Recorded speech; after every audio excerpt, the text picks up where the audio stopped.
பள்ளி சிறுவர்கள் பசியாறு, காலை உணவு திட்டம் தந்த தாயமானவர் ஆட்சி என நாடு போற்றும் நல்லாட்சியை வழங்கி வரும் திராவிட மாடல் அரசின் வெற்றி நாயகர் நம் மாண்புமிகு தமிழ்நாடு முதலமைச்சர் அவர்களை விழா தலைமை உரையாற்ற பணிவன்புடன் அழைக்கின்றோம்.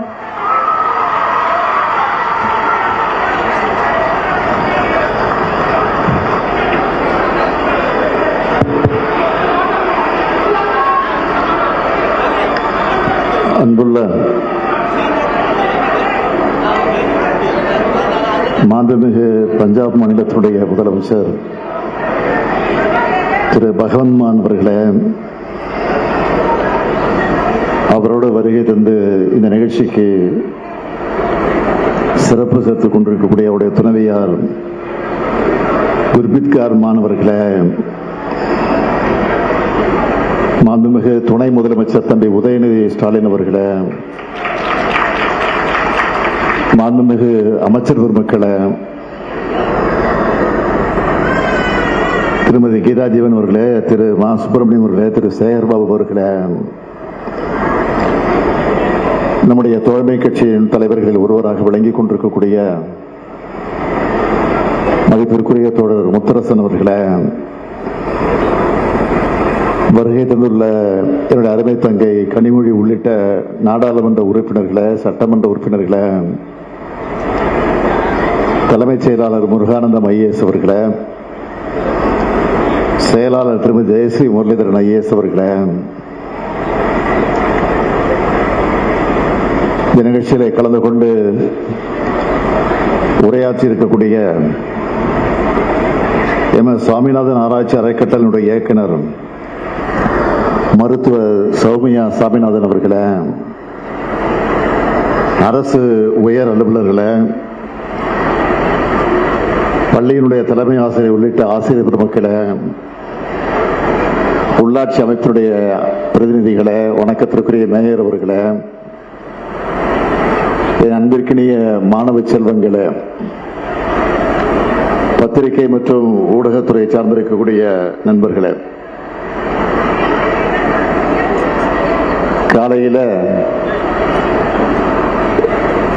இங்கே வந்து குழந்தைங்க கூட உணவு சாப்பிட்ட உடனே இந்த குழந்தைங்க மாதிரி எனக்கும் எனர்ஜி வந்துருச்சு. எப்படி இன்னைக்கு முழுக்க நீங்க ஆக்டிவா இருப்பீங்களோ அப்படி எனக்கும் இது ஆக்டிவான டே தான். ஆக்டிவான டே மட்டும் இல்ல, மனசுக்கு ரொம்ப நிறைவான நாள். இந்த திட்டத்தில் 20 லட்சம் குழந்தைங்க சாப்பிடுறாங்கன்னா இதை விட மன நிறைவு என்ன இருக்க முடியும்? அடுத்து இது மகிழ்ச்சிக்குரிய நாளும் கூட. ஏன்னா honourable Punjab CM my younger friend Bhagwant மான் அவர்கள் இங்க வந்திருக்கார். On behalf of the people of Tamil Nadu, welcome you. இதுக்கு முன்னாடி இப்ப நாடே திரும்பி பார்க்கிற புதுமை பெண் திட்டத்தை தொடங்கி வைக்க அரவிந்த் கெஜ்ரிவால் வந்தார். டெல்லியுடைய முதலமைச்சராக இருந்த கெஜ்ரிவால் வந்தார். இப்ப இந்த திட்டத்துக்கு பகவந்த் மான் வந்திருக்கிறார். தன்னுடைய பல்வேறு பணிகளுக்கிடையே நேரம் ஒதுக்கி வருகை தந்திருக்கக்கூடிய மாண்புமிகு பஞ்சாப் முதலமைச்சருக்கு என்னுடைய மனமார்ந்த நன்றி. ஒரு பசையும் ஓவா பிணியும் சேருவகையும் சேராத 70 நாடுன்னு சொன்னார் மாண்புகள் வள்ளுவர். அதாவது பசியும் பிணையும் பகையும் இல்லாத நாடுதான் சிறந்த நாடாக பாராட்டப்படும் சொல்லி இருக்கிறது. வள்ளுவர் வாக்குக்கு இலக்கணமா இன்றைய நிகழ்ச்சி அமைஞ்சிருக்கு. கல்வி அறிவை வழங்குறதா மட்டும் பள்ளிகள் இருக்கக்கூடாது, அவங்க வயிற்று பசியும் போக்கணும். நீதி கட்சி காலத்தில் நீதி கட்சியுடைய ஆட்சி நடைபெற்ற போது அப்போது சென்னை மாநகராட்சியில பள்ளி குழந்தைகளுக்கு, மாநகராட்சியில் படிக்கக்கூடிய பள்ளி குழந்தைகளுக்கு உணவு வழங்கப்பட்டுச்சு. அதனுடைய தொடர்ச்சியா பெருந்தலைவர் காமராஜர் அவர் ஆட்சியில மதிய உணவு திட்டம் செயல்பாட்டுக்கு வந்துச்சு. இதோட தொடர்ச்சியா காலை உணவு திட்டத்தை நம்ம திராவிட மாடல் அரசு தொடங்கணும். இந்த திட்டத்தை தொடங்க காரணம் என்ன என்றால், ஆட்சி பொறுப்பேற்ற சில நாள்ல சென்னை அசோக் நகர் மகளிர் பள்ளிக்கு போனப்போ அங்கிருந்த மாணவிகள்கிட்ட காலையில என்ன சாப்பிட்டீங்கன்னு சாதாரணமா கேட்டேன். ஆனா நிறைய குழந்தைங்க சாப்பிடுன்னு சொன்னாங்க. சில மாணவிகள் டீ மட்டும் குடிச்சிட்டு வந்துட்டேன், பன் சாப்பிட்டேன், இந்த மாதிரி சொன்னாங்க. இதை மனசுல வச்சுதான் காலை உணவு திட்டம் தேவை என்பது அரசின் கொள்கையாகவே அறிவிச்சேன். 2022 அந்த ஆண்டு 22ஆம் ஆண்டு செப்டம்பர் 15ஆம் நாள் பேரறிஞர் அண்ணாவுடைய பிறந்த நாள்ல மதுரை மாவட்டத்தில் முதலமைச்சரின் காலை உணவு திட்டத்தை தொடங்கி வச்சேன். முதல் கட்டமா 1545 பள்ளிகள்ல 1,17,095 மாணவர்கள் இந்த திட்டத்தில் பயனடைஞ்சாங்க. பிறகு 25/8/2023 அன்று முத்தமிழறிஞர் கலைஞர் பிறந்த திருக்குவளையில எல்லா அரசு தொடக்க பள்ளிகளுக்கும் இதை விரிவாக்கம் செஞ்சோம். 2024ஆம் ஆண்டு பெருந்தலைவர் காமராஜர் பிறந்த நாள்ல ஊரக பகுதிகளில் இருக்கக்கூடிய அரசு உதவி பெறக்கூடிய தொடக்க பள்ளிகளுக்கும் இந்த திட்டம் விரிவுபடுத்தப்பட்டுச்சு. இதுவரை 17 லட்சம் மாணவ மாணவியர் பயன்பெற்று வந்தாங்க. இந்த திட்டத்தோட அட்டகாசமான சக்சஸ் மற்றும் இது கொடுக்கக்கூடிய அபாரமான ரிசல்ட் பார்த்து இனி நகர் பகுதிகளில் செயல்படுகிற 2429 அரசு உதவி வரக்கூடிய பள்ளிகளுக்கும் விரிவாக்கம் செய்கிறோம். இதனால கூடுதலா 3,06,000 குழந்தைகள் பயன்பெற போறாங்க. கிராண்ட் டேட்டால சொல்லணும்னா இனி தமிழ்நாட்டில் செயல்படுகிற 37,416 அரசு மற்றும் அரசு உதவி வரும் தொடக்க பள்ளிகளில் படிக்கக்கூடிய 20,59,000 மாணவர்கள் டெய்லி காலையில சூடா சுவையா சத்தா சாப்பிட்டு கிளாஸ் ரூமுக்குள்ள தெம்பா நுழைய போறாங்க.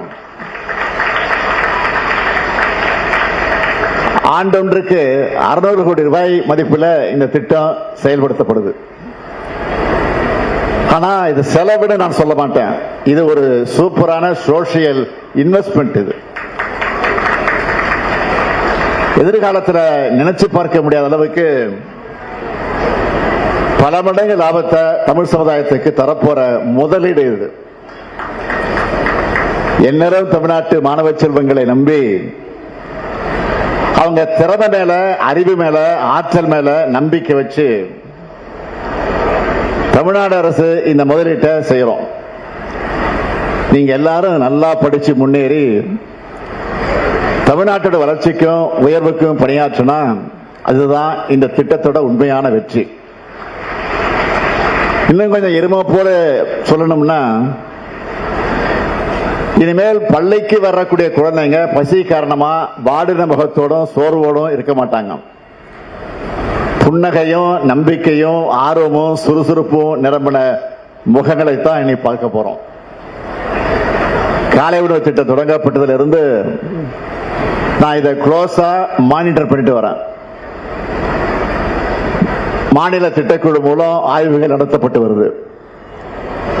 பசி இல்லாத நிலை, பிள்ளைங்க வயிறு நிறையுதுன்னு மட்டும் இந்த திட்டத்தை சிம்பிளா பார்க்க முடியாது. இதனால உணவுண்ணக்கூடிய பழக்க வழக்கங்கள்ல இம்ப்ரூவ்மெண்ட் வந்திருக்கு. பாசிட்டிவான பழக்க வழக்கங்களை வளர்த்துக்கிறதுல பசங்க ஆர்வம் காட்டுறாங்க. மற்ற குழந்தைகளோட ஈஸியா ஜாலியா பழகிறாங்க. குழந்தைகளுடைய ஹெல்த் டெவலப் ஆகியிருக்கு. ஸ்கூலுக்கு ஆர்வத்தோடு வராங்க. கிளாஸ் ரூம்ல கவனம் மற்றும் ஈடுபாடு அதிகமாக இருக்கு. வகுப்புல தோழமை உணர்வு மேம்பட்டு இருக்கு. இதெல்லாம் ஆய்வு முடிவுகள்ல நமக்கு தெரிய வந்திருக்கு. எதிர்பாராத பல நன்மைகளையும் இந்த திட்டம் ஏற்படுத்தி இருக்கு. காலை உணவை பள்ளிகளே வழங்குறதுனால ஒரு குடும்பத்தில் அம்மா அப்பா 2 பேருமே வேலைக்கு போறாங்கன்னா அவங்களுடைய பணிச்சுமை குறைந்திருக்கிறதோட குழந்தைகள் ஸ்கூல்ல வயிறார சாப்பிட்டு இருக்கிறாங்க என்ற நம்பிக்கையும் நிம்மதியும் வருது. அவ்வளவு டிசம்பர் 2023 முதல் டிசம்பர் 2024 வரை அரசு பள்ளிகள்ல குழந்தைகளுடைய ஆரோக்கியம் அதிகரிச்சிருக்கு.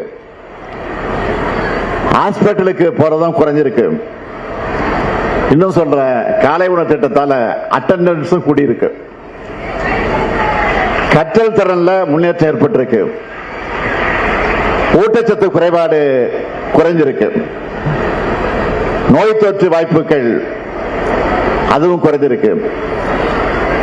இப்படி நிறைய பாசிட்டிவா இருக்கிறது ஆய்வு மூலமா நமக்கு தெரிய வந்திருக்கு. ஒரு திட்டம் மிக சிறப்பா மிக மிக சிறப்பானதா மற்ற மாநிலங்களுக்கும் அதை பார்த்து இன்றைக்கு அதை பின்பற்றுவாங்க. அப்படித்தான் காலை உணவு திட்டத்தை பிற மாநிலங்களும் பிற நாடுகளுமே கூட தொடங்கவும் செயல்படுத்தவும் ஆலோசனை நடத்திக்கிட்டு இருக்கிறாங்க. கனடா போன்ற வளர்ந்த நாடுகள்ல காலை உணவு திட்டத்தை அறிமுகப்படுத்தி இருக்கிறாங்க. மேலை நாடுகள்ல அவங்களுக்கெல்லாம் முன்னோடியா நாம இதை செயல்படுத்திட்டு வரோம் என்பது நமக்கெல்லாம் இருக்கக்கூடிய பெருமை. இந்த நேரத்தில் நம்ம அரசு செஞ்சிட்டு இருக்கக்கூடிய இன்னொரு முக்கியமான திட்டத்தையும் சொல்ல விரும்புகிறேன். அது ஊட்டச்சத்தை உறுதி செய்யக்கூடிய திட்டம். இந்த திட்டத்தால் என்ன பயன் என்றால், இந்த திட்டத்தோட முதல் கட்டத்தோட முதல் பகுதியில் 6 மாசம் வரையில 14,901 குழந்தைகள்ல 13,222 குழந்தைகளையும், 2ஆம் பகுதியில் 6 மாசத்திலிருந்து 6 வயது வரையிலான 92,015 குழந்தைகள்ல 61,651 குழந்தைகளையும் ஊட்டச்சத்து குறைபாட்டிலிருந்து மீட்டு எடுத்திருக்கிறோம். அதேபோல 2ஆம் கட்டத்தில் 6 மாசம் வரையிலான 76,705 குழந்தைகள்ல 67,913 குழந்தைகளை சத்துள்ள குழந்தைகளா வளர்த்து எடுத்திருக்கிறோம். இந்த திட்டங்கள் மட்டும் கிடையாது, நம்ம அரசோட முத்திரை திட்டங்களை முக்கியமான சிலவற்றை சொல்லணும்னா, குடும்ப தலைவிகளுக்கு மாதாந்தோறும் 1000 ரூபாய் வழங்கக்கூடிய கலைஞர் மகளிர் உரிமை திட்டத்தில் பயன்பெறக்கூடிய எண்ணிக்கை 1,14,00,000 பேர். பேருந்துகள்ல மகளிருக்கு கட்டணமில்லா விடியல் பயணம். அரசு பள்ளியில் படிச்ச உயர்கல்வியில சேரக்கூடிய மாணவர்களுக்கு மாதந்தோறும் 1000 ரூபாய் வழங்கக்கூடிய புதுமை பெண் மற்றும் தமிழ் புதல்வன். வேலைக்கு போகக்கூடிய மகளிருக்கு தோழி விடுதிகள். மூத்த குடிமக்கள் மற்றும் மாற்றுத்திறனாளிகளுடைய வீட்டுக்கே போய் நேர்ல ரேஷன் தரக்கூடிய தாயுமானவர் திட்டம். ஏழை எளிய நடுத்தர மக்கள் இருக்கக்கூடிய இடத்துக்கே போய் பயனளிக்கிற உங்களுடன் ஸ்டாலின், நலன்காக்கும் ஸ்டாலின். இது எல்லாத்துக்கும் ஹைலைட்டா நாட்டிலேயே எக்கனாமிக்ல டபுள் டிஜிட் வளர்ச்சி அடைஞ்சிருக்கிறோம். ஆக தமிழ்நாடு அந்த பெருமையை பெற்றிருக்கு. நான் சிஎம் நாள்ல இருந்து எனக்கு இருக்கிற ஒரே குறிக்கோள், தமிழ்நாடு எல்லா துறைகளையும் நம்பர் 1 மாநிலம் ஆகணும். தமிழ்நாட்டு மக்கள் எல்லா வகையிலும் முன்னேறணும். இந்த நேரத்தில் நான் பெருசா நன்றி சொல்லிக்க விரும்புறது இந்த குழந்தைகளுக்கு சமைக்கிற தாய்மார்களுக்கு தான். உங்க வீட்டுல உங்க குழந்தைகளுக்கு சமைக்கிற மாதிரி நல்லா சமைக்கிறீங்க. மகளிர் சுய உதவிக்குழு கல்வி சகோதரிகளுக்கு நான் மனமார்ந்த நன்றியை சொல்றேன். உங்க பணியை சிறப்பா தொடரணும். மாணவர்களுக்கு நான் சொல்றது ஒன்னே ஒண்ணுதான், நல்லா சாப்பிடுங்க, நல்லா படிங்க, நல்லா விளையாடுங்க, உங்கள் வாழ்க்கை நல்லா இருக்கும். முதலமைச்சரான உங்க முத்துவேல் கருணாநிதி ஸ்டாலினும் நம்ம திராவிட மாடல் அரசும் எங்களால் முடிஞ்ச எல்லாத்தையும் உங்களுக்காக செஞ்சு தருவோம். எங்களுக்கு நீங்க தான் எல்லாம், எப்பவுமே உங்களுக்காகத்தான் நாங்கள் இருக்கிறோம், இருப்போம். குழந்தைகளுக்கு ஆல் த பெஸ்ட். நன்றி, வணக்கம்.